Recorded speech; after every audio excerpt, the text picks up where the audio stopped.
Well, the inevitable has started.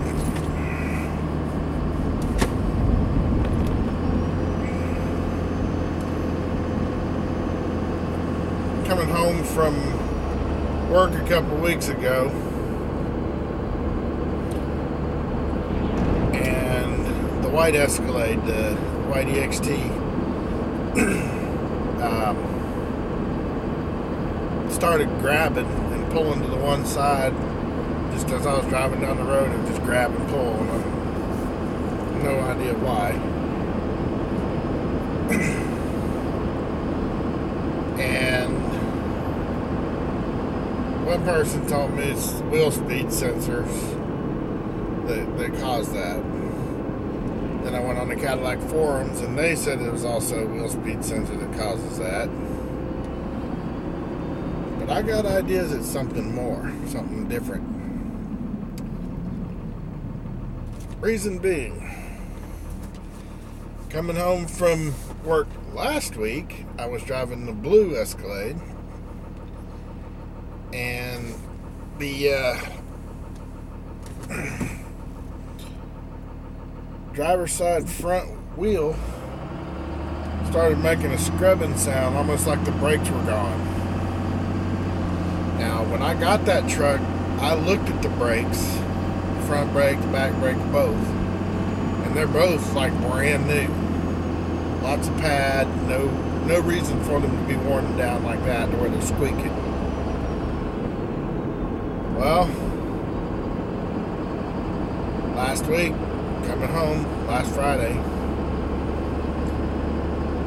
it sounded like the brake pad had slipped out from between the rotor and the caliper, and it was just when I put the brakes on, it was still fine. It still stopped like it was supposed to, but for some reason it was making this god awful grinding noise. Now, that truck is two-wheel drive, the 2005 one, and it's got wheel speed sensors on it too, but that's not what the problem is. Today I drove the blue one into work again, and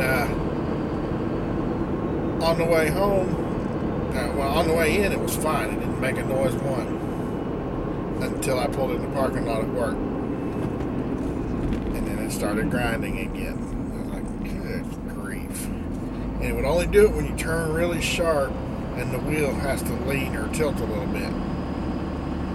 So I was like, this doesn't make any sense though. I know there's a full pad's worth of brakes there. So on the way home, I'm as frustrated as I can be because the white one's doing it and it's down. I'm not driving it. The blue one's doing it and it's down now. I will be driving it, but I'll tell you why in a minute.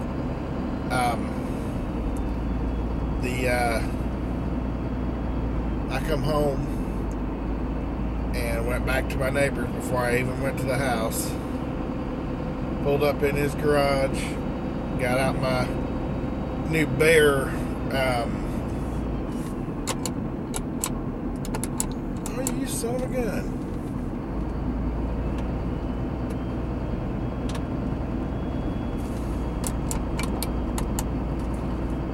I'll be dang.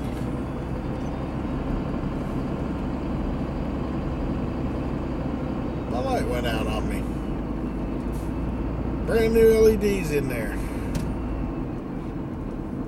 Anyway, thankfully y'all can still see me a little bit, it looks like.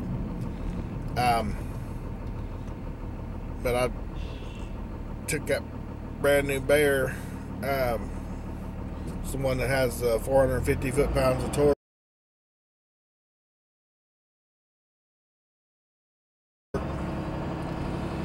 to get back there with me, and I just happened to have it in the truck with me because I'd planned on working on the truck anyway.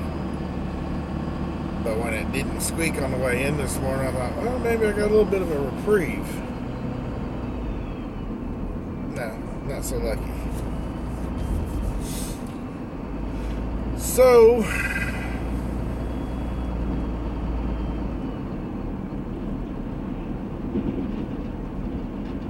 now I'm SOL. But I jacked the front of the truck up, used the bear and zipped the wheels off, or zipped one wheel off, and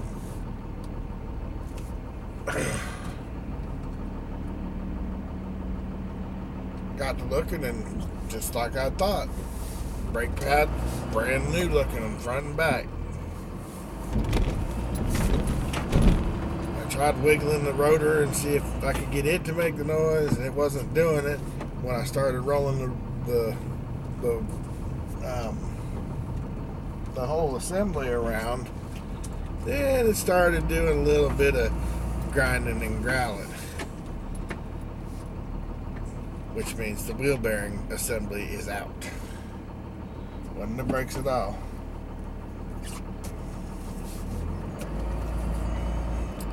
Luckily, there's only three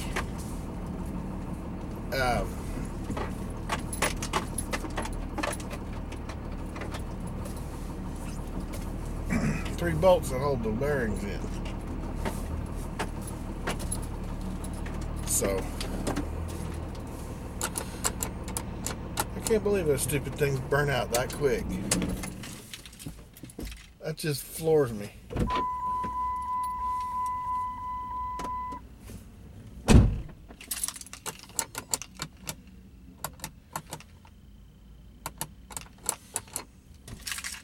That's screwed up. The passenger side one works still.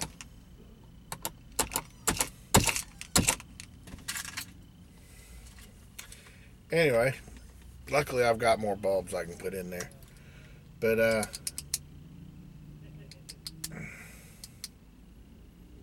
went online to order.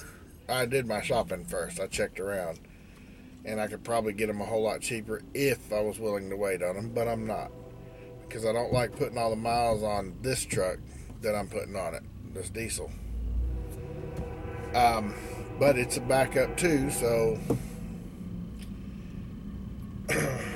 called Advance, which was the one that happened to have the cheapest price on the wheel bearing assembly. They have one in stock. You don't replace wheel bearings one at a time. You replace them in pairs, just like your brakes. And these idiots only have one in stock. Got talking to the guy, and he's like, well, you can pay for it online. And then I showed that another store just south of you in White House has another one, so you could get both of them tonight. I was like, are you freaking serious? And then he starts naming off all these other stores that are way the heck out there. I'm like, I am not running all over hell and high water tonight to get two bearings to put on this truck. This is ridiculous. But I'm going to the other store too, because I paid for both of them already. So all I gotta do is go in here and pick them up. Anyway, let me go ahead and get this, and I'll be right back out. Okay. Light from the passenger seat's better than no light. But you going, or you just gonna sit there? Well, if you're gonna sit there, I'm gonna go.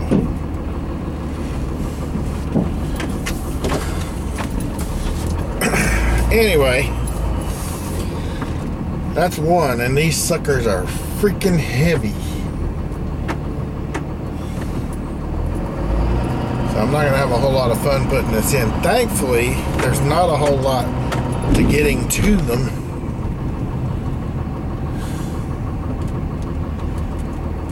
The hard part is all the dang driving I gotta do to get the parts, because they're too stupid to carry it in more than one in a store. What idiot only replaces one wheel hub at a time, or one wheel bearing at a time? That's what this is. It's a hub assembly. It's got the wheel speed sensor and everything built onto it already. but it's basically the wheel bearings. And since this one isn't an all-wheel drive, the 2005 one's not. Since it's not an all-wheel drive, the price is quite a bit cheaper, but it's still a wheel hub assembly, or wheel bearing assembly, however they say it. But it's just ridiculous. And I got a feeling there's a cop behind me. Call it a hunch. He's in a Dodge. I'm not taking any chances. Matter of fact, I may even pull off here in a minute.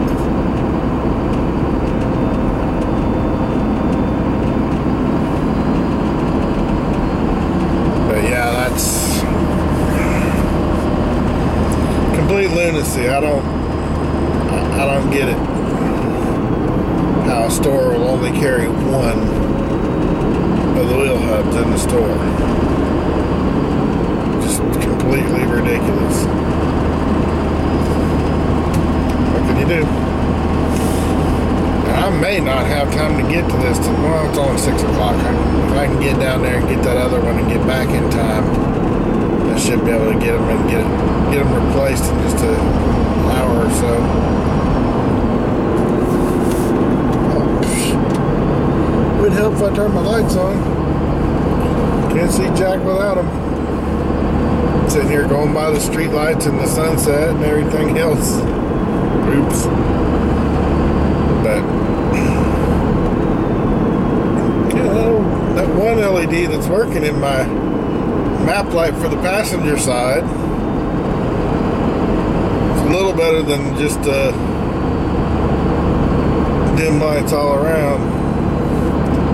I'm pretty sure I know what happened with this one too. It probably just came out of unseated out of the socket. I don't know. There went the other one.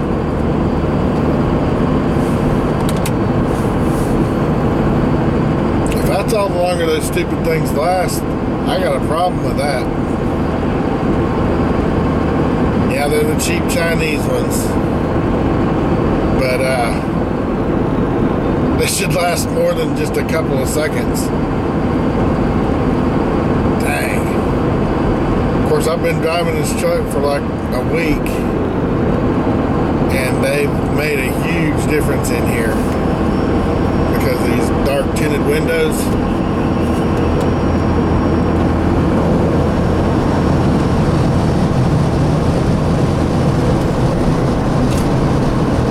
That'll help a little bit with the light.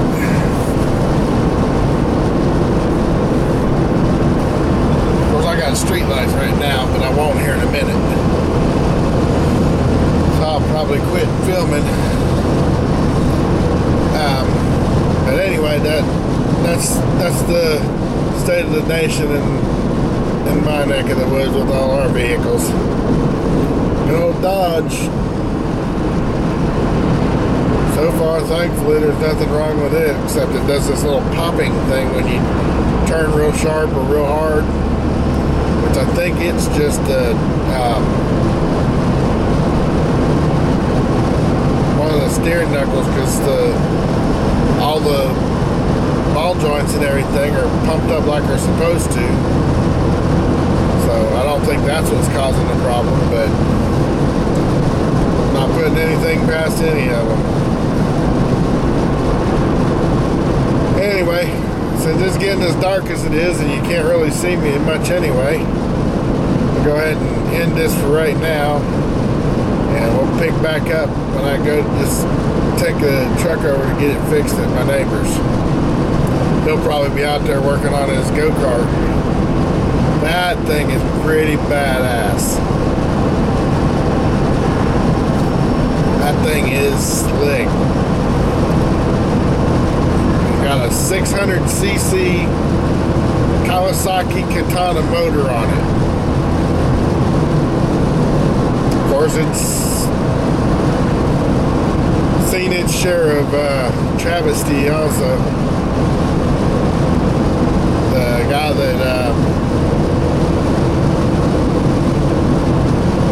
that owned the bike originally was killed on it. course, he was a meth dealer. I think my neighbor said meth and something else. I don't remember what, but he was into selling drugs anyway, and they kind of bit him in the butt, killed him. Decided he's going to try and run from the law. Next thing you know, they're scraping him up off the pavement.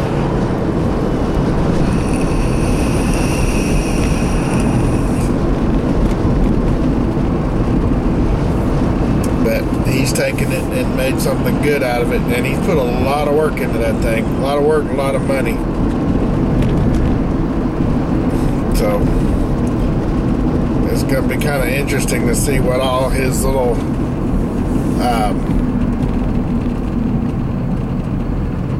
what all those little gadgets he put on there actually does. He's got a air shifter that goes up and down with the buttons. He's going to mount the buttons on the steering wheel, I think he said, where he can be riding, just giving her fits, and then hit the button to go up to the next gear. But he had it running and was shifting through all the gears, and the little air shifter thing counted 8 gears. I asked him, I was like, are you sure about that? And he said, what? I said, the thing showed 8 gears. I said, most bikes only have 6. He said, oh man, that thing's all screwed up on that. He said, I'll get it adjusted to where it'll do just what it's supposed to do. I was like, well, I'm not calling you out on it or anything. I just thought it was weird that it said 8 when you shifted through all the gears like that. He says, yeah, no, I don't know what causes that. He said, but I believe it is only 6. Anyway, since you can't see me anymore, I'm going to go ahead and end it here. Thank you guys for watching, and you have a great afternoon. We'll see you in the next one.